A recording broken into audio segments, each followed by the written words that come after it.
Welcome to page 172, or 2 in the countdown. You know what that means?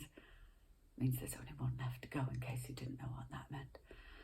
And yesterday, Tony and Shirley were talking about having a happy landing. Here we go, with Tony Luckworth at the helm, added Shirley with a happy laugh.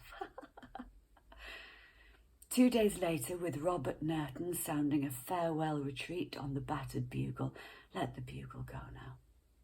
And with Shirley and aircrew standing at the salute before the flagpole, Colonel Hatchett hauled down the Union Jack for the last time on Castaway Island. Shouldn't have gone up for the first time, as far as I'm concerned.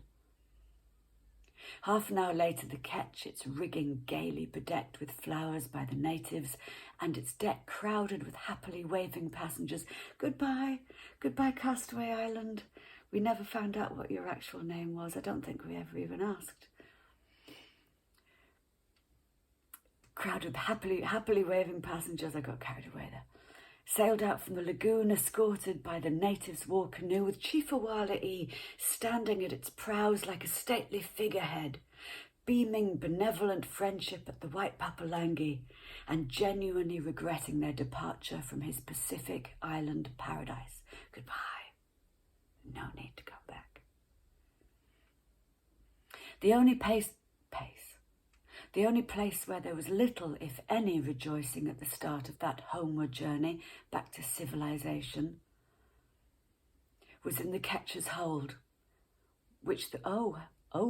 answering a question here, which the pearl smugglers were now sharing with Saad Saleh and his gang of mutineers. When the Castaway Island rebels had realized that all of the passengers were setting sail for civilization, they had emerged from their secluded strongholds, surrendering over their rifles. All the S's. Judith has put all the S's in. Surrendering over their rifles and themselves to Captain Clifford. Giving up now, Captain.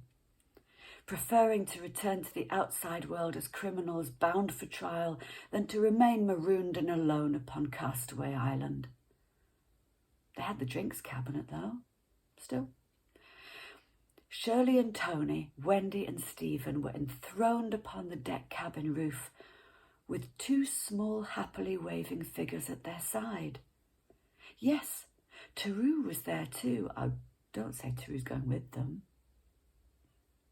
Beaming with overflowing joy all over his golden brown face, for he was setting out upon the start of the most glorious adventure of his young life.